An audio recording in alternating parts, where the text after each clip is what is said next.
Hello, everybody. Welcome to Popcorn Planet, powered by Fandom Wire. I am Andy Signore. We got some breaking news coming in from Vin Diesel himself. He was being interviewed by Brandon Davis over at comicbook.com promoting his new movie, Bloodshot. And they asked him about the state of Guardians and Groot. And Vin let this slip, and I don't think he meant to. What do you guys think? Let's check out the clip. Thor will also, the director talked to me about how Thor will incorporate some of the Guardians of the Galaxy, which would be very interesting. Nobody knows, but maybe I shouldn't have said anything. Yeah, maybe I shouldn't have been, but I'm glad you did because now we can speculate about what this means. Look, this has been not like a major secret. Obviously, the way Endgame ended, it seemed like Thor would have to be there as Guardians of the Galaxy is what most people have been saying. And Chris Hemsworth himself was quoted as saying, I'd play that character again. I love it so much, especially if there's something unique to do it again with. I felt like the last three films were very, very different each time. It really felt like a different character each time. I don't know if they're shooting Guardians of Galaxy Volume 3. This was when James Gunn was still up for whether he was going to come back.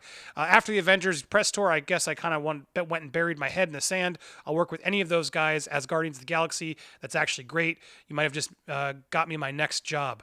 As Guardians of the Galaxy concept has comic book roots where the name was used by a term of spacefaring as Guardian heroes, so it's not like it's that far off. But now with James Gunn back and writing Guardians of the Galaxy 2, Chris Hemsworth clearly wants to come back, and now Vin Diesel is talking about clearly he is coming back. Now we can speculate even more about, well, what could this mean? What is the state of Groot? That was the next thing that he revealed in this conversation, which I want to show next in this clip from Brandon. They talked about the next sort of evolution of what Groot will look like, and it's pretty fascinating. Check it out. For a whole new Groot again. I only have two words about that character, and it is Alpha Groot. Alpha Groot. Now, what does that mean? They were going on to speculate that it could mean, if you guys are fans of the comics and you've actually read more than even I am, there is a species of Groots, and there is a character called King Groot, which looks like it would be more of an alpha-related Groot. Obviously, alpha of the species, if you remember, Jurassic World with Blue. Chris Pratt has something to do with that. Wait, I'm going to show you.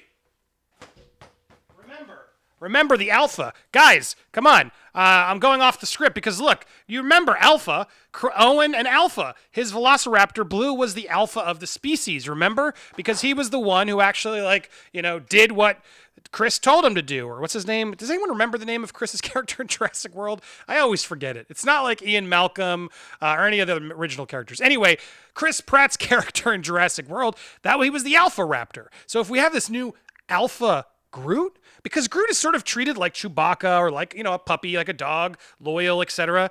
An alpha dog is one who tries to take, control, the leadership role of a team.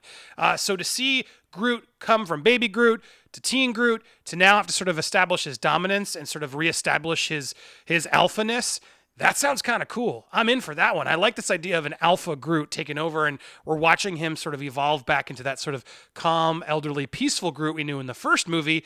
But now we're Benjamin Buttoning him back to where he was. That sounds kind of cool. So look, I'm getting excited. I think Guardians of the Galaxy Volume 3 could be a lot of fun. I will say, spoiler alert from Endgame, I don't like this new twist with Gamora and her not knowing everybody. It's going to be a weird part of the movie. I wish they hadn't have gone that route. They should have just either killed her or not killed her. So that'll be an interesting thing that James will have to clearly write. He keeps saying that Endgame didn't affect his script at all. Well, that just means he knew how Endgame was going to end and that Gamora was going to go through that, or he's just making it up, because that's a pretty big point with one of your main leads is now not the same character from the previous films and has to learn everything.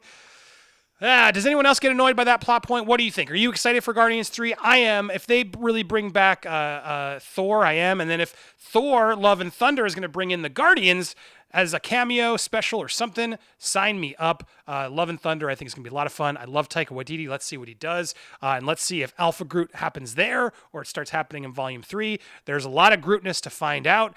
We are going to go back to his Groots and find out soon when Love and Thunder opens, I believe, next year. And then Volume 3 is supposed to open in 2022.